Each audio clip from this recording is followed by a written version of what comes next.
Bon, donc on va réessayer d'enregistrer de la corrélation électronique.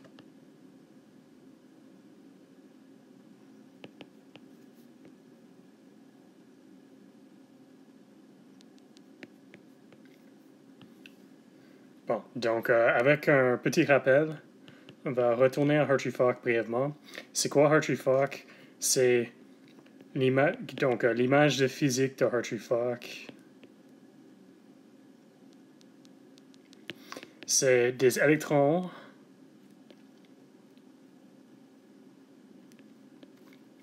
qui interagissent seulement par le champ moyen des autres électrons.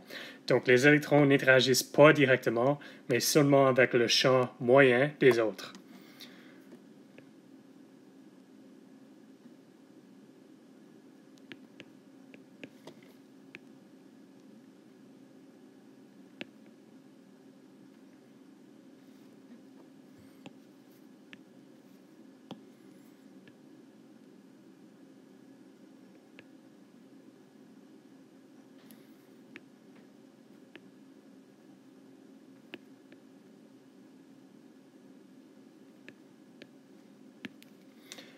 Bon, donc Hartree-Fock est l'image physique optimale pour des électrons individuels, et en particulier, la fonction d'onde Hartree-Fock est un produit antisymétrique d'orbital. Donc, la fonction d'onde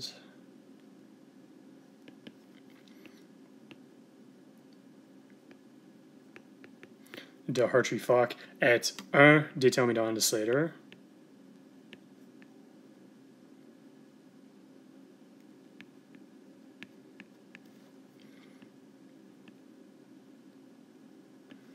Construit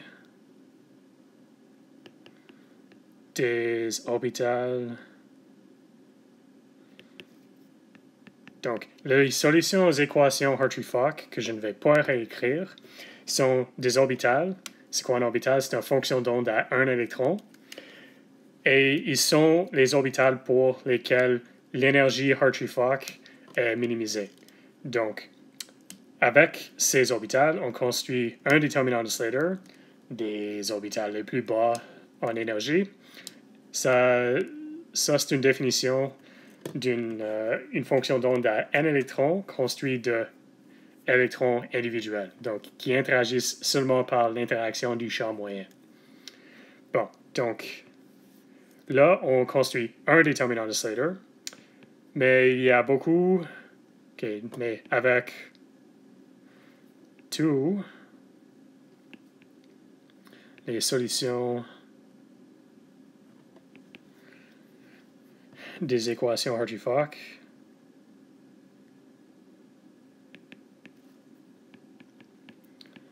donc en principe, il y a beaucoup. On peut construire tous les déterminants de Slater possibles.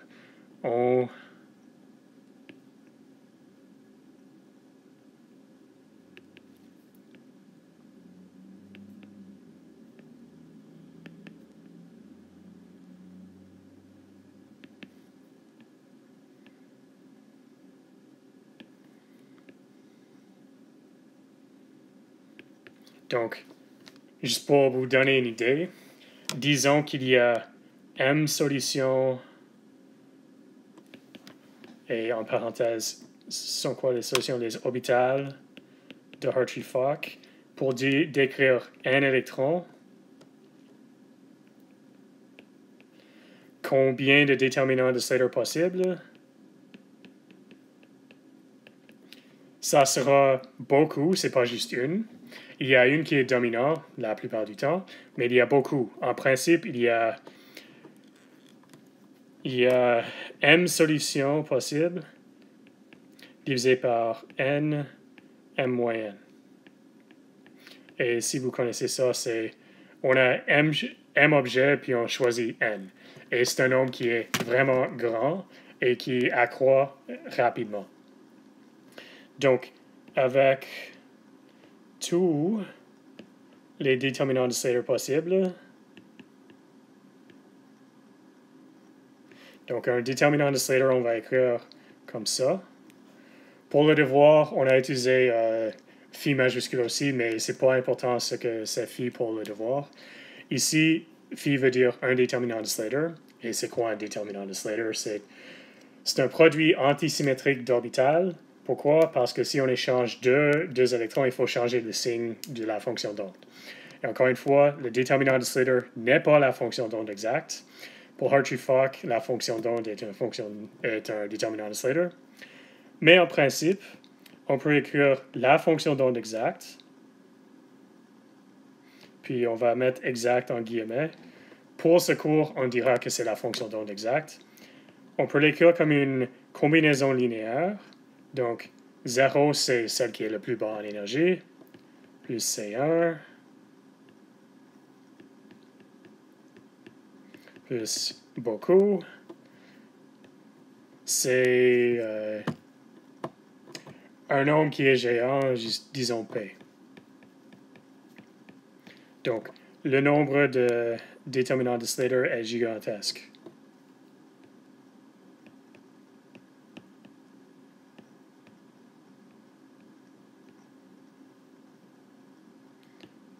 Extrêmement grand. Donc, en général, ce n'est pas une approche qui est faisable.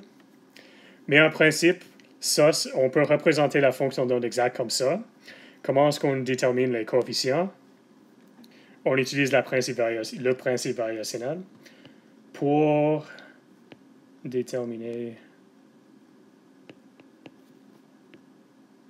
Donc, c'est relié à la première question du devoir, mais c'est un. Ce que je vous dis dans cette leçon ne vous aidera pas à trouver la solution du devoir. En principe, on utilise le principe variationnel qui dit que l'énergie de l'état fondamental est plus petit ou égal à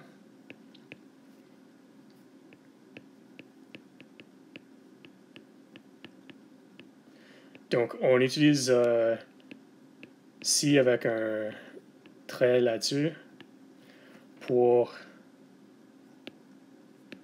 une fonction d'essai.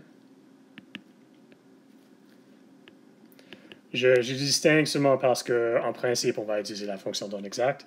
Donc, E0 est égal au minimum sur quoi on va préciser directement. Donc, disons qu'on évalue ce numérateur puis ce dénominateur. Le minimum de ça avec tous les coefficients est égal à l'énergie fondamentale. Donc, on utilise le principe variationnel.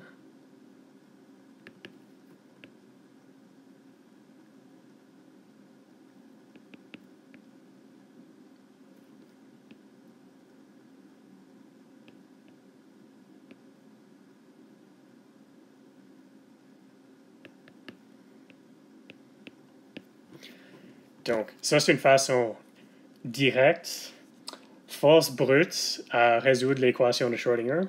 Puis, on appelle cette approche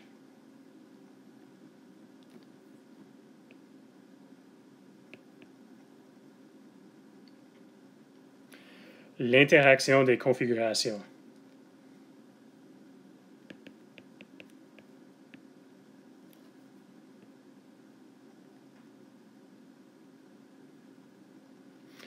Pourquoi est-ce qu'on a cette nomenclature-là? Parce que chaque déterminant de Slater, c'est une configuration d'électrons, et on les met en interaction, puis on peut représenter la fonction d'onde exacte comme une combinaison linéaire de tous. Bon, donc on appelle ça en anglais Configuration Interaction, ou CI, et on définit l'énergie de corrélation comme la différence entre l'énergie exacte, ou l'énergie des interactions de configuration, moins l'énergie Hartree-Fock. Pourquoi? Hartree-Fock, c'est des électrons qui sont quasiment indépendants, puis CI, c'est la réponse exacte, donc la différence, c'est la corrélation entre les électrons.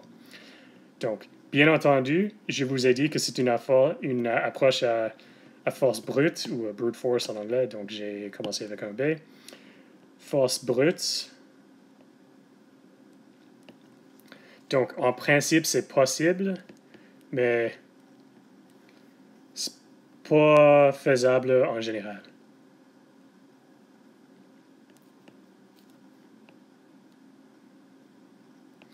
Donc, pour un molécule H2, on peut le faire, c'est pas compliqué. On peut presque le faire sur une pièce de papier. Pour H2O, c'est possible, c'est beaucoup plus coûteux. Pour N2, c'est possible, mais ça s'approche déjà de la limite de ce qu'on peut faire. Pour les métaux de transition, comme des diatomiques, des métaux de transition, c'est déjà impossible. Donc, en général, ce n'est pas faisable. Bon, et juste pour que ça soit vraiment embêtant, disons qu'on a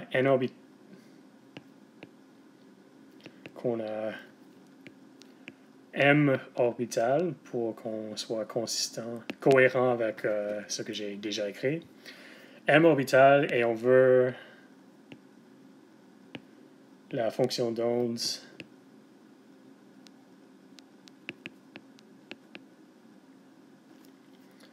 pour 2n électrons. Et regardons seulement le cas où S est égal à 0. Donc là, on a m électrons alpha. Et c'est quoi alpha? C'est spin 1,5. Donc, avec un spin qui est plus 1,5, puis on a n électrons bêta, qui sont les électrons avec un spin moins 1,5. Pour alpha, combien de déterminants de Slater est-ce qu'il y a? Il y a n choisit n. Et pour bêta, on a m choisit n. Donc, le nombre de déterminants de Slater, c'est n parmi n au carré, qui est extrêmement grand.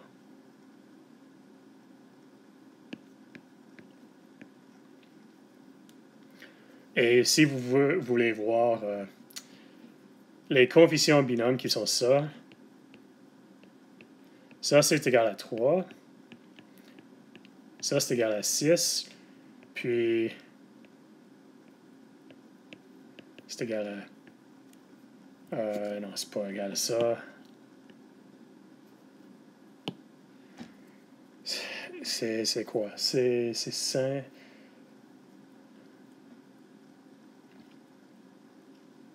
C'est 10. Oui, c'est 20 divisé par 2. OK. Là, on a... Et après ça augmente extrêmement rapidement. Donc, on ne fait pas ça.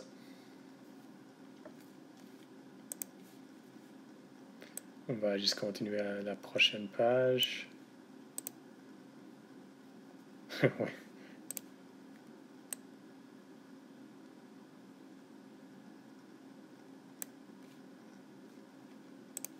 Bon, donc, le but est donc de trouver des méthodes qui sont approximatives, mais qui sont faisables et fiables.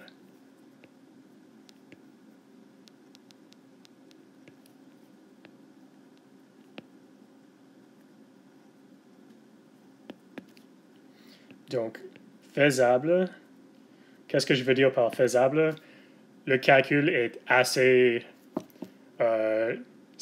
on peut faire le calcul, où le coût de calcul est assez agréable et fiable. Par fiable, donne la bonne réponse. Ou assez bonne.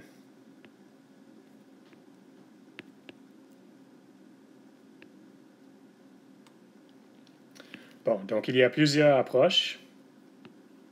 On a des théories de perturbation. On ne va pas discuter ça au long. C'est quoi l'idée là? L'idée là, c'est que la fonction d'onde, c'est Hartree-Fock, qui est une grande contribution, plus une petite contribution,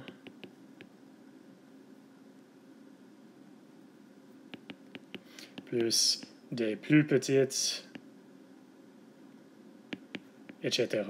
Donc là, on a une série et chaque terme dans cette série est en principe plus petit que le précédent. Si on se rappelle dans la thermodynamique, on avait que la pression d'un gaz réel, c'est la pression d'un gaz parfait, plus des corrections, plus des plus petites corrections, etc. On ne va pas écrire ça dans les notes parce que ce n'est pas directement dans le cours. Les autres approches sont théorie de la fonctionnelle de la densité, DFT que vous allez voir dans votre carrière de chimie, et en guillemets, basé sur la densité.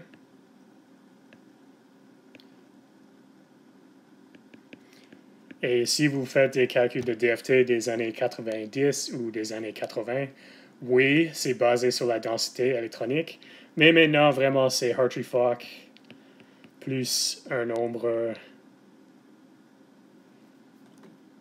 quelconque. Donc, on ne va pas discuter le DFT dans ce cours. Si vous prenez des cours gradués, oui, on pourra le discuter. On peut penser à ça comme Hartree-Fock plus une correction basée sur la densité, si vous voulez. Puis là, l'approche que je vais vous présenter, ça s'appelle Coupled Cluster. Je ne vais pas essayer de la traduire. Mon étudiant Charles-Émile l'a fait, puis ça donne des mots qui ne sont pas bons en français, donc on va juste dire Coupled Cluster. Et là, on va développer la fonction d'ondes. Et on va utiliser les déterminants de Slater qui sont importants. Bon, donc là, on va passer à la corrélation et on va la discuter un peu avant de présenter la fonction d'onde de Coupled Cluster. Bon, donc la corrélation.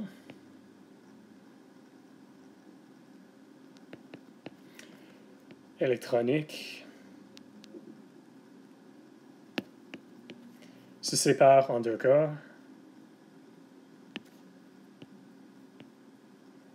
Et vraiment, c'est deux cas extrêmes parce que toujours on a les deux, mais on va penser aux extrêmes parce que c'est comme ça qu'on développe les choses. Donc, en deux extrêmes.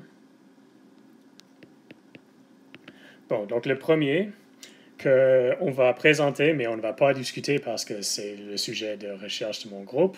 Donc, ce n'est pas réglé. On développe des méthodes pour traiter ça. Ça s'appelle la corrélation électronique forte.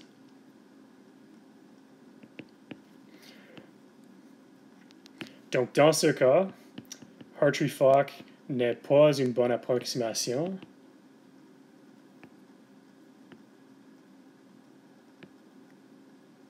Et vraiment, c'est pour ça qu'il n'y a pas de méthode qu'on utilise pour chaque système. Bon, donc, ce que ça veut dire, c'est que la fonction d'onde n'est pas bien décrite comme un déterminant de Slater. Donc, un déterminant de Slater ne décrit pas la fonction d'onde.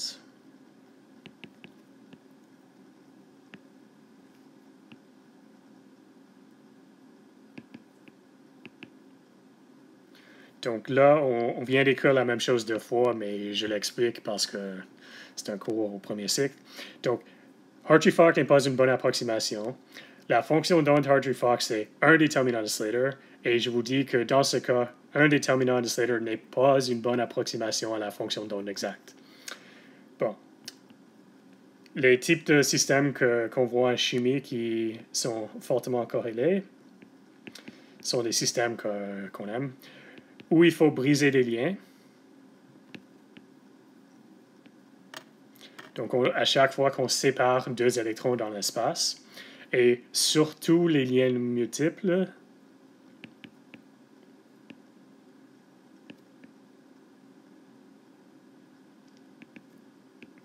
les états de transition,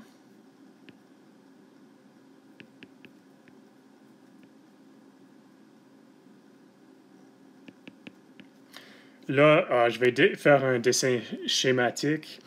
Pourquoi est-ce qu'un état de transition est fortement corrélé? Si on regarde, je vais essayer de dessiner ça.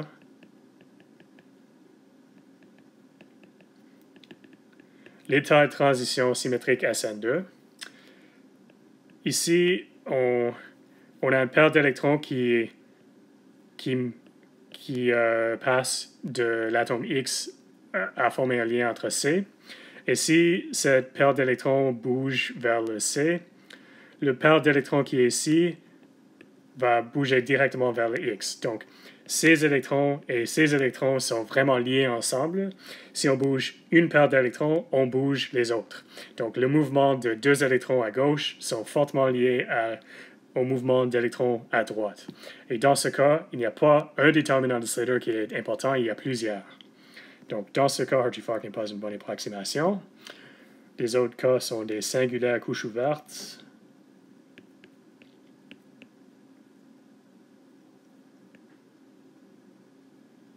Donc, c'est quoi ça? C'est comme... je ne veux pas dire un métaux en particulier parce que je veux juste dire... On a un métal, disons, métal de transition, puis on a un spin de, disons, plus 1,5. Puis, autre part dans la molécule, on a des choses qui lient les métaux ensemble. Au total, ce système est un singulier, mais c'est un singulier à couche ouverte et les électrons sont distancés en espace. Donc là, c'est un exemple de système fortement corrélé. Il y a plusieurs déterminants de Slater qui sont importants. Lié avec ça, les polyradicaux qui sont en principe la même chose. Puis les métaux de transition, surtout quand on a plusieurs. Et les couches sont pas remplies.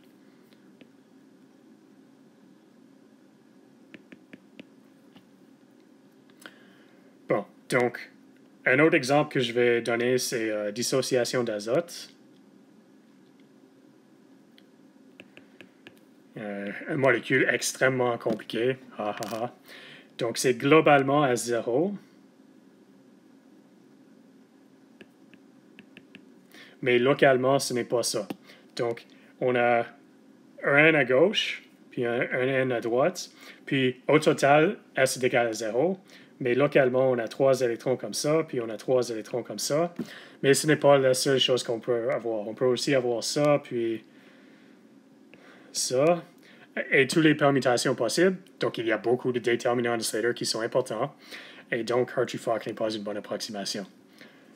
Si vous voulez avoir des chiffres ou voir un graphique, si on fait un graphique de ça, on a la solution exacte qui est quelque chose comme ça, puis on a Hartree-Fock qui va comme ça. Donc, c'est vraiment pas la bonne chose. Donc, et ça, c'est juste schématique. Je ne veux pas que vous essayez de reproduire ça.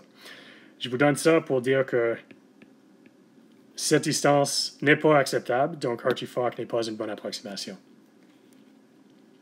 Bon, donc on va continuer.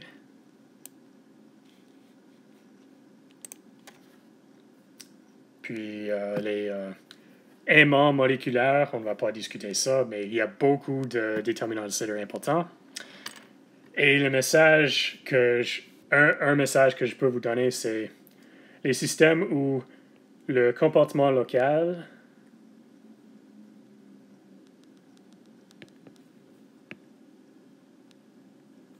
est différent du comportement global. Okay, je vais essayer d'expliquer ça.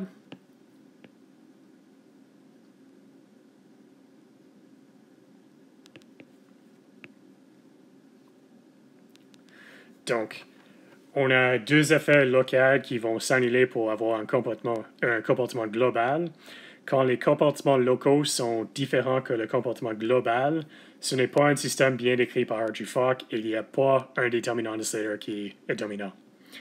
Donc, là, il n'y a pas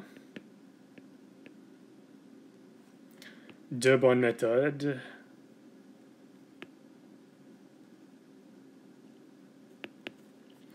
qui sont faciles à utiliser.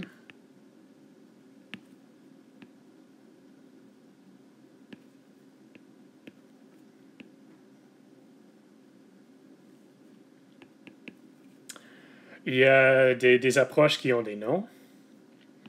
Donc, MRCI, là, on choisit directement les déterminants de Slater qu'on pense importants. Donc, on ne choisit pas tous les déterminants de Slater, seulement ceux qui sont importants. Mais là vient la question, comment est-ce qu'on choisit les déterminants de Slater importants? Il faut savoir que ce n'est pas facile.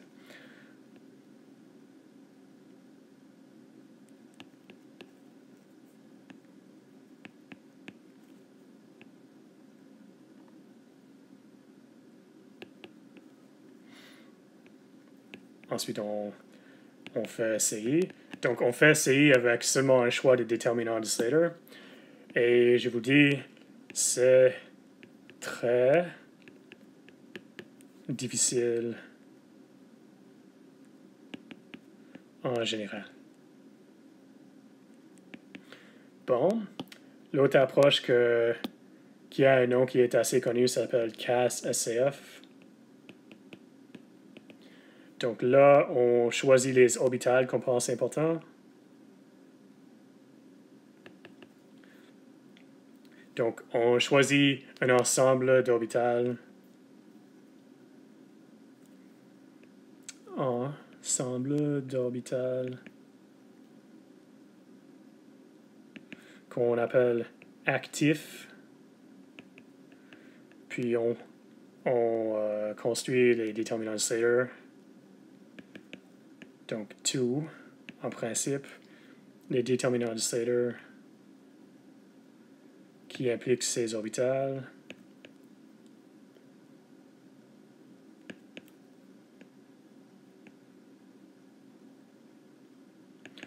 OK, donc le problème, c'est encore une fois comment est-ce qu'on choisit les orbitales actifs. Le choix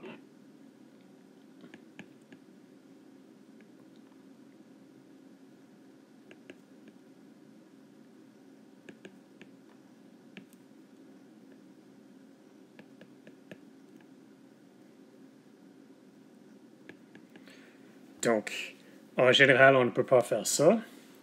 Et si on ajoute plus d'orbitales actifs, combien de déterminants de Slater seront impliqués? Beaucoup. Et ça agrandit extrêmement rapidement. Donc, en général, on ne peut pas faire ça. L'approche qu'on prend dans le groupe, c'est de choisir un champ moyen qui n'est pas des électrons indépendants. Et si vous voulez apprendre ça, demandez à mes étudiants ou venez me voir. Bon, donc dans ce cas, le cas 1 s'appelle la corrélation forte.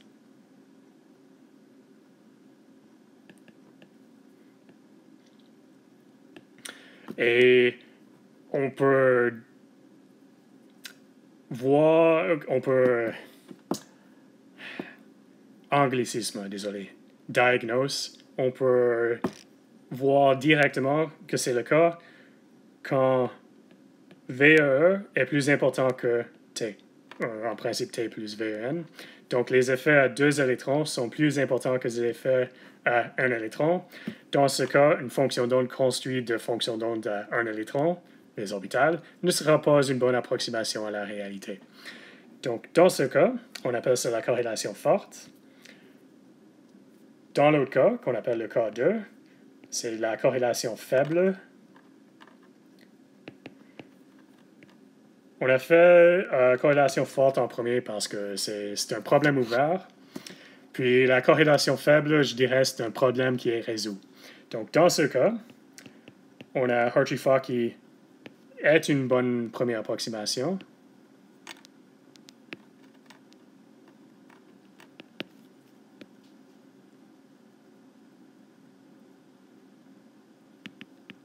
Et comme je viens d'écrire, là, les effets à un électron qui sont T plus VEN sont plus importants que les interactions. Donc, les effets à un électron sont les plus importants. Donc, là, les fonctions d'onde à un électron, les orbitales, ont une semblance à la réalité.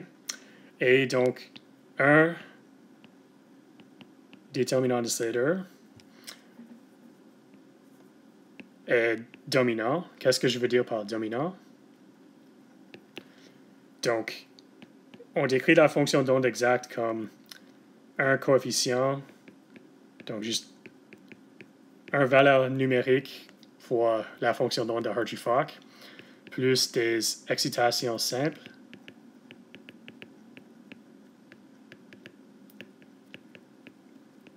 Plus double, etc. OK, on va oublier ça. Et ça, c'est une bonne approximation à la réalité. Donc, on a un déterminant de Slater. C'est quoi un déterminant de Slater? On peut penser à un diagramme d'orbital moléculaire. Donc, DS, c'est diagramme MO. Et donc, les excitations simples sur un diagramme d'orbital moléculaire, c'est un diagramme d'orbital moléculaire avec une excitation. Les excitations doubles, où on excite deux électrons. Et la somme de toutes ces choses, avec des petits coefficients ici et des plus petits coefficients là, est une bonne approximation à la fonction d'onde de l'état fondamental du système. Bon, donc...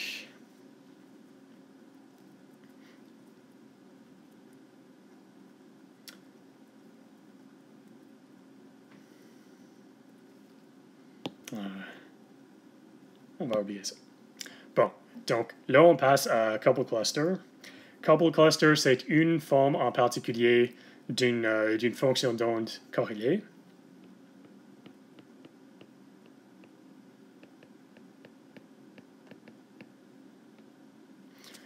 Donc là, on dit que la fonction d'onde couple cluster, c'est l'action d'une opération.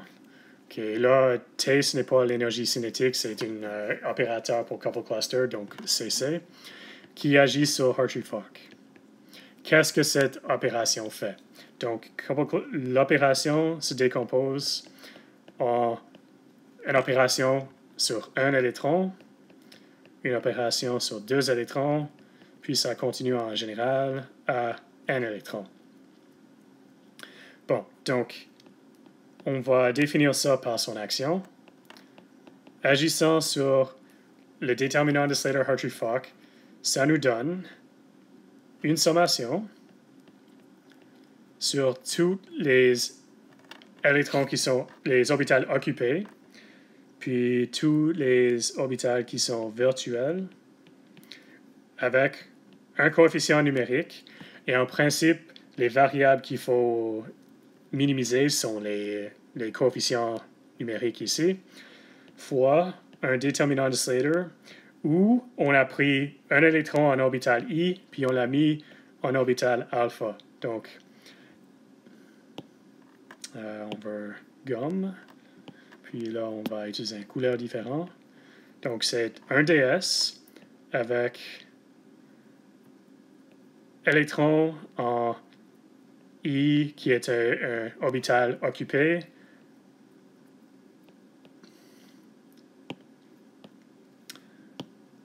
excité, disons, en orbital A qui est virtuel. Donc ça, c'est une excitation simple.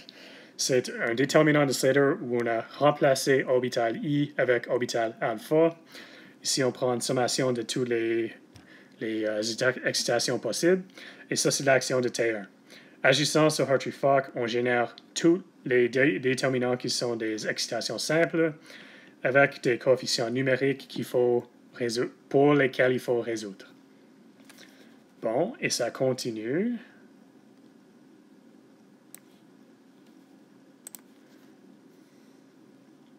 Donc, on va repasser à noir. T2, agissant sur Hartree-Fock, génère une sommation sur tous les IEJ qui sont des orbitales occupées. Le lettre là veut dire IEJ sont éléments de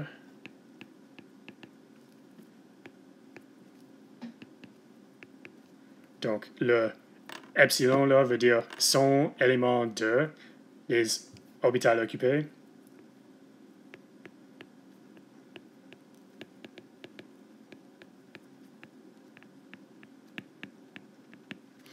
Puis une sommation sur tous les virtuels. Et là, un coefficient numérique. pour chaque I et J, pour chaque alpha et bêta, et ça génère un déterminant de Slater avec orbital I et J remplacé par alpha puis bêta. OK, donc alpha et bêta ici sont juste des indices.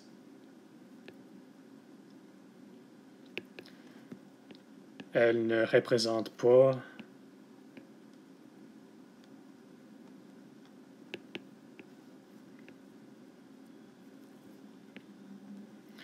les projections de spin.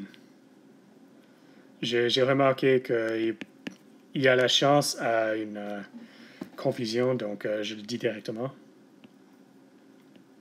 Donc alpha et bêta sont juste des indices qui vont de le premier orbital virtuel à la dernière. Bon, donc on vient de définir les actions de T1 et T2. Ça continue à Tn avec pas mal la même forme. Là, c'est quoi l'exposant de T? Ici, on va le définir par son série. C'est 1 plus x au carré sur 2 factoriel qui est 2, plus x cube sur 3 fois 2 fois 1, plus 1. On fait la même chose.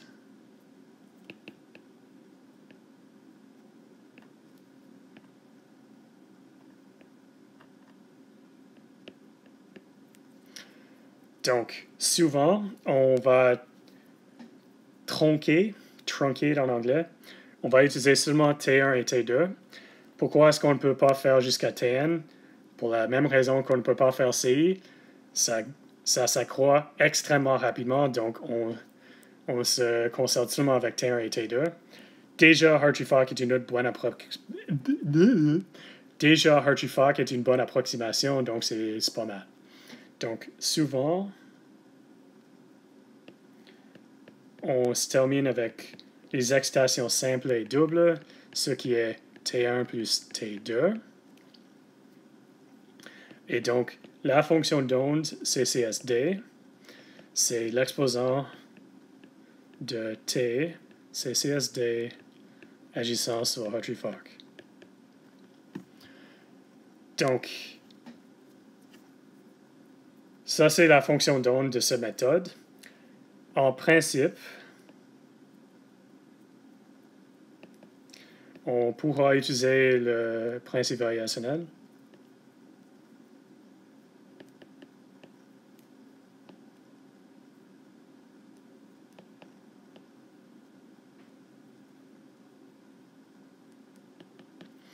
Mais on ne fait pas ça parce que ça aura le même coût que CI.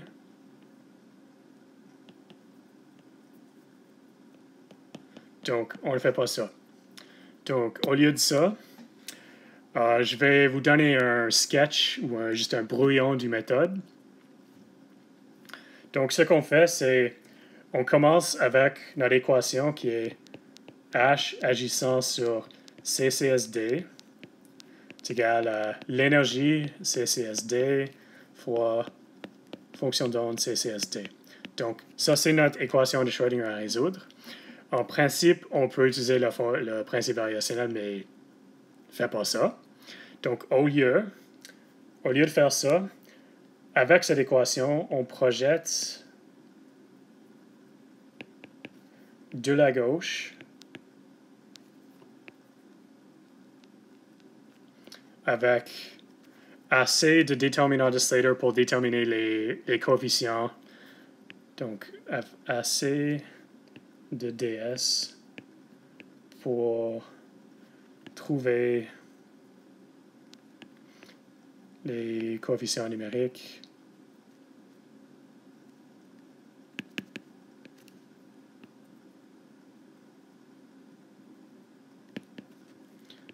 Ti alpha, puis Tij alpha bêta, et après aussi ECCSD. Bon, donc, on commence avec HF. Donc, on projette de la gauche avec HF. Donc, on a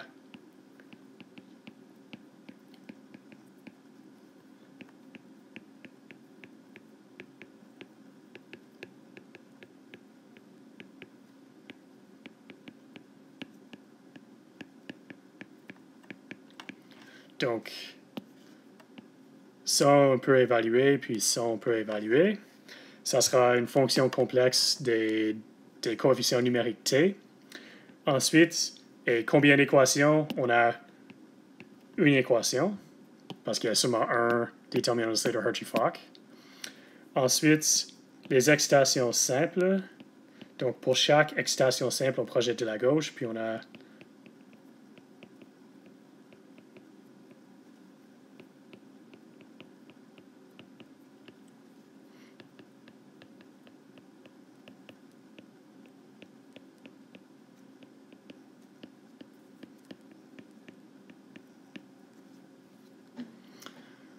OK. On peut être plus clair ici aussi. Ça, c'est juste 1. C'est le recouvrement entre Hartree-Fock et CCSD. Ça, c'est juste TI alpha. Puis ça, c'est une fonction des TI alpha, puis des TIJ alpha bêta. Donc, c'est quelque chose qui est compliqué. Ça, c'est une autre fonction de TI alpha, TIJ alpha. Ce n'est pas la même fonction, mais c'est une fonction des T. Ici, on a une fonction des T. Donc, ça nous donne un ensemble d'équations. Combien? Le nombre d'occupés fois le nombre de virtuels, qui est combien? C'est le nombre de TI alpha. Ensuite, on projette sur les excitations doubles.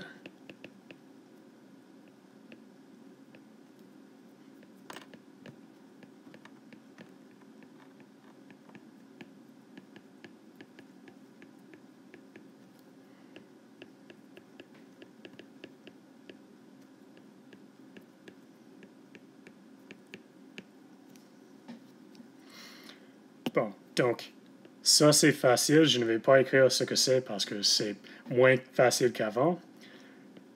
Encore une fois, ça devient une fonction compliquée de TI alpha puis TIJ alpha bêta.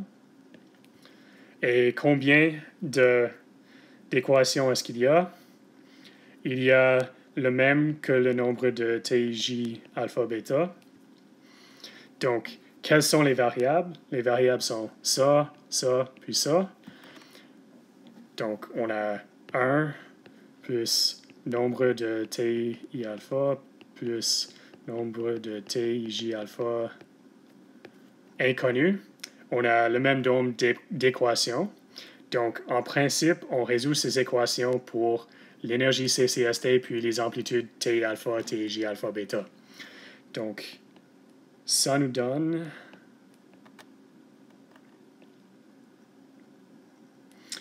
un ensemble d'équations.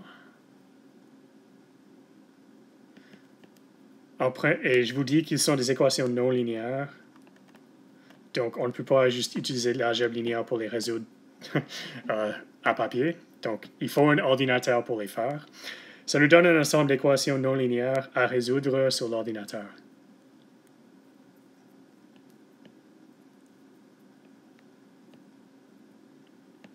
Bon, et ça se fait, ça donne vraiment des bonnes réponses. Donc, pour la corrélation faible, c'est pas mal la réponse.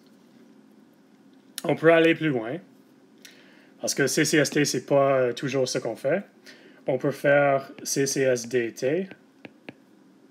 Donc, c'est quoi ça? Là, on utilise T qui est T1 plus T2 plus T3. Puis, au lieu de ce qu'on a ici, on projette aussi sur les excitations triples et les fonctions ici deviennent plus compliquées aussi. Donc, c'est pas juste qu'on ajoute plus de termes, les fonctions qu'on a deviennent plus compliquées. On ne fait pas ça, c'est trop coûteux. Ce qu'on fait,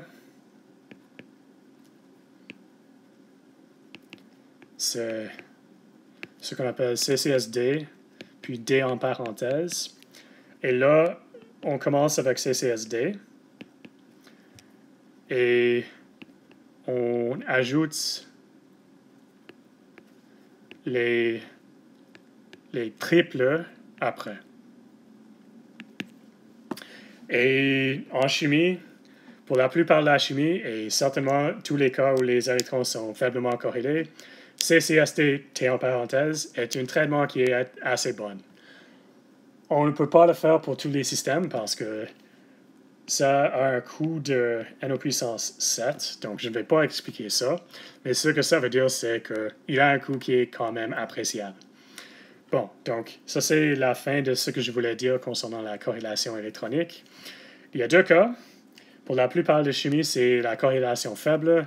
Et là, on peut utiliser soit couple cluster, soit DFT. DFT est beaucoup moins coûteux que couple cluster, mais c'est pas quelque chose que je veux montrer dans ce cours, donc pour le futur. Donc, merci et espérons que cette fois-ci, le son a été bien transféré à YouTube. Bonne journée.